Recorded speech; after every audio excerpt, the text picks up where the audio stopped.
শবে কদরের নামাজও দোয়া আছে কিনা? শবে কদরের অন্যতম আমল হলো রাতে দাঁড়িয়ে ইবাদত করা, নামাজ পড়া।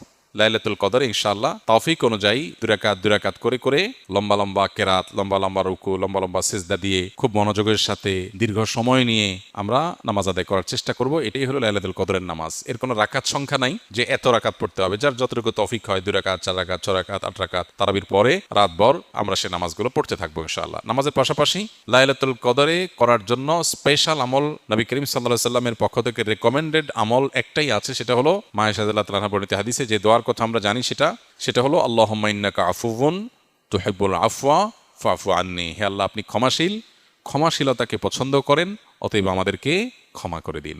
এই দোয়া বেশি বেশি করে করা। এর বাইরে আমরা জিকির, আজকার, তাসবিহ, কোরআন তেলাওয়াত, দোয়া, রোনাজারি এগুলোর মাধ্যমে পুরো রাত অতিবাহিত করার চেষ্টা করবো ইনশাআল্লাহ। নামাজের ক্ষেত্রে বিশেষ কোনো নামাজ নাই যে লাইলাতুল কদরের এত রাকাত নামাজ, প্রথম রাকাতে অমুক সূরা এতবার, তমুক সূরা এতবার, এরকম কোনো বিশেষ নিয়ম নাই। বরং অন্য যে কোনো নামাজের মতো যে কোনো সূরা দিয়ে আমরা নামাজগুলো পড়তে পারি।